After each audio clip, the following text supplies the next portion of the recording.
Chess, nonsense, and analysis. Hi, viewer. Today we're talking about improving, how to improve. Let's jump into it. So the first game we're going to be looking at is a game that was played between Stolberg against Botvinnik. This was played in 1940. Let's have a look. So d4, knight f6, c4, e6, bishop b4. So it's an Indian. This game actually I was shown by Alexander Lysenko. I had the wonderful privilege of being part of the team that was coached by him. So the SA team was coached.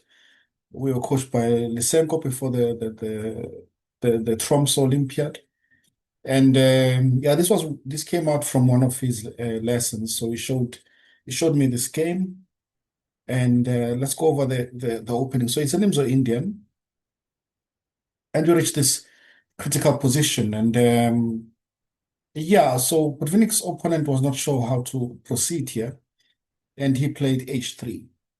H3, well, we could say maybe he's afraid of some knight g4s, maybe he's afraid of bishop takes h2, knight g4, queen h4. But it's not really a something to be afraid of, because even if black cannot really take yet, because white always has a bishop f4, right, to defend against the Greek sacrifice. So h3 was not really necessary. Uh, so, but the lesson there that he was showing me, Lysenko, was to make a similar move, but your move is more effective.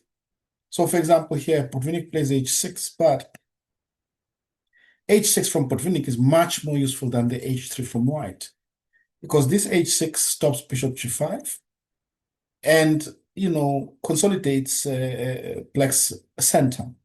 And now black is ready to then control the e-file, because unfortunately white has got a pawn, a knight on e2, so cannot fight for the e-file, right? So b4 is played, rook e8, bishop e6, queen d7. f4 is not a great move, of course, a very unfortunate move, because it weakens the square e4 and so on. But okay, Botvinnik plays bishop f5. A great move. Once again, white's bishop is a better bishop, wants to exchange it. Queen c2, bishop b4. Botvinnik starts to play excellently here, just centralizing his pieces on the weak white center. Knight c4, rook c8, bishop f8 first, and then after a4, bishop goes back to b4. Then knight e4, exchanges the knight, bishop d6, rook, and then bishop b7, stopping f6, defending the pawn, and ready to play bishop f6 to attack the pawn. Bishop f6. Of course, when we exchange, this was also an important point to say, he's exchanging the h pawn for the d pawn. But of course, the d pawn is more useful because it's a centralized pawn, right? So f6 to defend against mate here this way. And now look at how he just starts to centralize his pieces. Rook e4 is excellent. 95, rook c4, beautiful picture. All of black's pieces basically centralized. Such domination, central domination. I mean, Botvinnik used to love to play like this if the opponent awards him the opportunity. Rook c3, now he's switching over to the attack. Queen b5 attacks the rook. Rook c1, bishop f8, rook e2, and for queen c1, he delivers a beautiful combination. Takes on h3 and then plays d4. So the next move will be queen d5 and then checkmate. So a very nice move, but if you think about it, the main thing which we're talking about now is how to improve. So how you improve is whatever you have learned in a classical game or a lesson, there are two things that you want to do. Number one, you want to see it like if you're looking at a game, random game, right? You want to notice that sequence and say, hey, wait a second, here I can see what this opponent is doing. This opponent is trying to do ABC, which you have learned. It means now once you can recognize it, you've understood the material and you're ready to improve. But the final part that we're all looking for is the ability to then implement this in your game. Whatever it is that you have learned, you need to be able to find similar situations in the game it will never be the same position, but the circumstances may be similar, and then you implement it. So let's have a look at the game. So I played now this at the Olympiad in Tromsø, and I was playing black. Okay, my opponent was not so strong. It was the first round. His rating was about 68, his elo rating. So I was expecting to beat it, but nonetheless, all players are dangerous and we have to be careful. So we played e4, I played the Sicilian, and I played this variation, so-called Grivas Sicilian. And okay, he plays not the most critical line, and I'm not under any pressure. So he plays h3. Maybe he wants to play bishop e3, but he cannot play bishop e3 now because b2 is hanging anyway. So h3 is sort of a loss of time, right? So I continue playing bishop e7, and now he plays b3. b3 is a signal that my opponent wants to move the bishop because the bishop on c1 cannot move without losing the pawn on c2. So my opponent plays b3, and right now I was very happy because in this position I got a chance to play exactly what I learned. I played here h6, and once again, if we compare my opponent's h3 and my h6 is much more to the point. I stopped the bishop from moving to g5, and I'm once again solidifying my center. Because the point is very simple. Once I'm giving my opponent only the option of playing bishop b3, but I now played bishop c5, and now look at how important a6 is.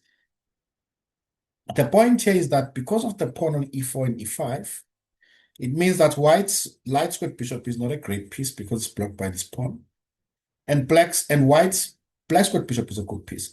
My black squared bishop is not as good as my white squared bishop because my black squared bishop will be blocked by this pawn. So me exchanging the bishops is something that I want to do. So my opponent exchanges, and I'm quite happy. So now it's about improving the pieces, and immediately we now see the disadvantage of the move h3 because it allows my knight to sit on at the square f4. g3 is not possible because h3 will be hanging. So I play like this, and now I have to, of course, try to attack. So I take the bishop, and then I attack threatened mate. So I win the pawn, and I get back and centralize my pieces. So we have this position, and yeah, what should black play? All my pieces are well placed. I mean, my rook is fighting for the d file. My other rook is protecting my rook. Rook e8 would be a lazy move, to be like a move that you play if you don't want to really delve into the pushing. Okay, I'll play rook e8 and wait. But maybe we have something better. The opponent's king side is weak, so I play h5. It's a good move. I want to play h4, h3. There is no queen f2 yet because I would, of course, take the queen, and then the rook would be hanging. So my opponent does this, hands me the h file, the d file, excuse me. But now I've got an opportunity to play h4. Because once again, this pawn becomes an extra piece. It joins the attack in this manner. The king can now not move out, and then I played rook d2. Yeah, okay, now we can see, of course, that the game is now finished and my opponent resigned. So yeah, what is the main lesson?